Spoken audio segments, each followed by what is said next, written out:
আসসালামু আলাইকুম viewers, welcome back to my channel শখের আগ্রহ। আপনারা সবাই কেমন আছেন? আশা করছি আল্লাহর রহমতে সবাই ভালো আছেন। তো বেনি জুটিওয়ালা মুরগিটি প্রথম মা হয়েছে। ও 16টা বাচ্চা থেকে 14টা বাচ্চা ফুটিয়েছে। গতকালকে ভিডিওতে দেখেছেন ওদেরকে আমি লেবুর পানি এবং স্টার্টার ফিড খেতে দিয়েছি প্রথম দিন। তো আজকে হচ্ছে ওদের দ্বিতীয় দিন। আজকে ওদেরকে আমি পানির সাথে লাইসোভিট এবং কোসোমিক্স প্লাস মিক্স করে খেতে দিয়েছি পানির পাত্রে আর কি।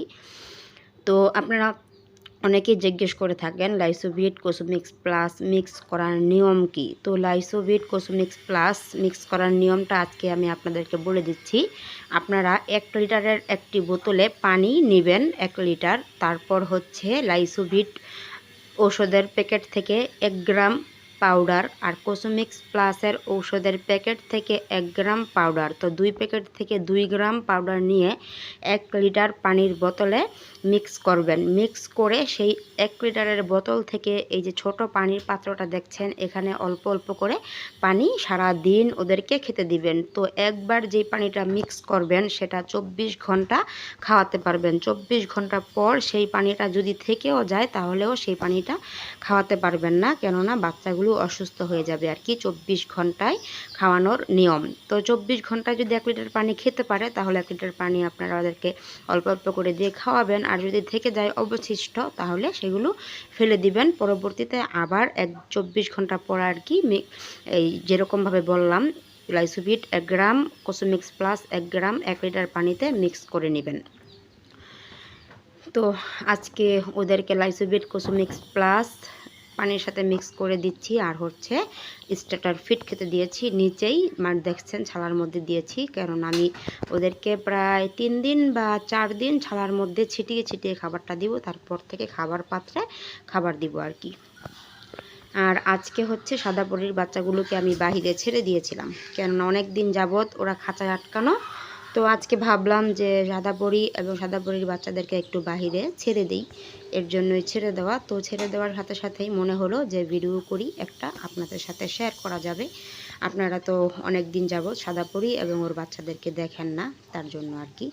তো বাচ্চাগুলো মাটি পেয়ে কী যে খুশি হয়েছে সেটা বলে বোঝাতে পারবো না। আর এখন যে ঠোকরাচ্ছে এগুলো হচ্ছে সাজনা পাতা গাছের নিচে, ওরাও সাজনা পাতাটা যে পড়ে গাছ থেকে বাতাসে সেগুলো ঠুকরিয়ে ঠুকরিয়ে খাচ্ছে আর কি। আমার ছোট থেকে বড় সব মুরগিগুলোই সজনে পাতাটা খুব পছন্দ করে খায়, তো ওরাও খাচ্ছে। তো এখানে সাদা পরীর কিন্তু 20টা বাচ্চা ফুটেছিল আর এখন 19টা বাচ্চা আছে। একটা বাচ্চা মোরগ বাচ্চা আর কি, একটা আমি আমার এই ছেলেরা কি অসুস্থ ছিল, জ্বর ছিল, ওকে আমি একটা বাচ্চা জবাই করে ঝোল করে খাইয়েছি আর কি। কেননা এতটুকু ছোট ছোট বাচ্চা খেলে শরীরে রক্ত হয় আর কি। তো অসুস্থ থেকে উঠেছে, এর জন্য একটা বাচ্চা আমি খাইয়েছি। তো আপাতত 19টা বাচ্চা আমার সাদাপুরির নিচে আছে। সাদাপুরি মনে হচ্ছে কয়েক দিনের মধ্যে বাচ্চাগুলো ছেড়ে দিবে, মনে হচ্ছে আর বেশি দিন ও বাচ্চাগুলোর সাথে থাকবে না, কেননা বাচ্চাগুলো মোটামুটি একটু বড় হয়ে গেছে। আজকে দেখলাম যে ছাড়ার পর সাদাপুরি বাচ্চাগুলোকে একটু একটু করে ঠোকরাচ্ছে আর কি, তার জন্যই বুঝতে পারলাম যে সাদাপুরি বাচ্চা ছেড়ে দিবে, ছেড়ে দিয়ে আবার নতুন করে ডিম দিবে। তো সবগুলো বাচ্চা এবং সাদাপুরি মাটি দিয়ে দেখতেই পাচ্ছেন কীরকম করে খেলা করছে, কেননা অনেক দিন যাবৎ ওরা খাঁচায় আটকানো, মাটি পায় না। তো আজকে মাটি পেয়ে ওরা খুবই খুশি, মাটিতে গোসল করছে মাটি দিয়ে আর কি। তো ওদেরকে আমি আজকে 3-4 ঘন্টার মতো ছেড়ে রেখেছিলাম, তারপর আবার খাঁচায় আটকিয়ে দিব। ওরা একটু ঝামেলা করে আর কি, ঘরের ভিতরে যে ঘর নোংরা করে ফেলে, এর জন্য আমি বেশি ওদেরকে ছাড়তে চাই না। আজকে ছাড়লাম, ছেড়ে ওদেরকে কয়েক ঘন্টা রেখে তারপর আবার খাঁচায় আটকিয়ে দিব।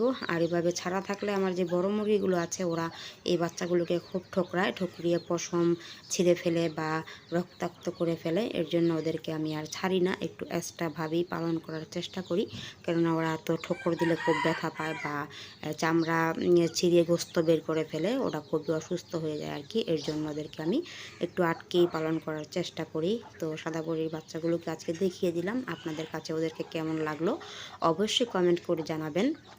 আর আমার শখের এগ্রো চ্যানেলটাকে সাবস্ক্রাইব করে পাশে থাকা বেল আইকনটি বাজিয়ে দিবেন। আমি নিত্য নতুন দেশি মুরগির ভিডিও আপনাদের জন্যই শেয়ার করে থাকি। আপনাদের কাছে ভালো লাগলে আমার ভিডিও করা সার্থক। আমার ভিউয়ার্স যারা আছেন তাদেরকে আমার পক্ষ থেকে অনেক অনেক ধন্যবাদ। সবাই ভালো থাকবেন, সুস্থ থাকবেন। পরবর্তী ভিডিও দেখার আমন্ত্রণ রইল। আসসালামু আলাইকুম।